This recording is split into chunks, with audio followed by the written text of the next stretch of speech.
Selamat siang Indonesia. Anda menyaksikan seputar Bali terkini pukul 11 WITA bersama saya Dwi Priawan. Pemirsa, kerukunan adalah salah satu faktor yang perlu dijaga dan dikuatkan untuk menghindari konflik sosial yang belakangan marak terjadi.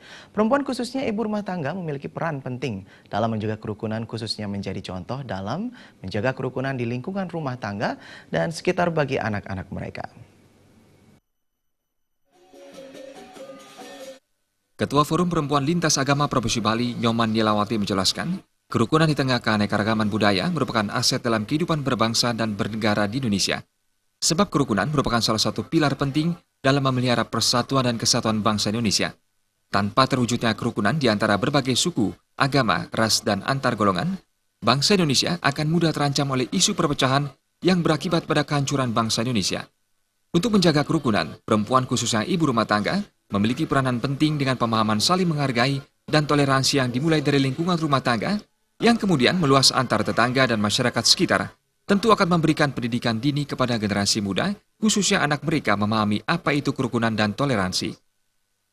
Sebenarnya di dalam menjaga kerukunan umat, para perempuan ini besar sekali pengaruhnya. Jadi ibu-ibu yang bisa memulai adanya kerukunan dan ibu-ibu sangat gampang berteman dengan ibu-ibu antar umat lain. Makin sering kita berkomunikasi, kerukunan itu akan makin tercipta. Jadi mulai ibu-ibulah memberikan contoh bagaimana kita rukun di dalam rumah tangga sendiri dulu.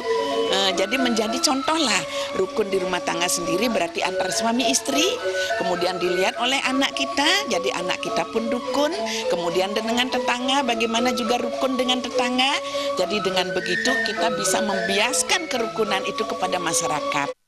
Nyoman Nilawati menambahkan, untuk mewujudkan kerukunan, saling memahami perlu dimunculkan. Dari saling memahami ini akan muncul rasa menghormati, yang kemudian terwujud toleransi, sehingga tercipta kerukunan dan kedamaian. Jenny dan Gus Ngurah, Bali TV. Sekian seputar Bali terkini kali ini. Terima kasih untuk perhatian Anda. Salam Indonesia.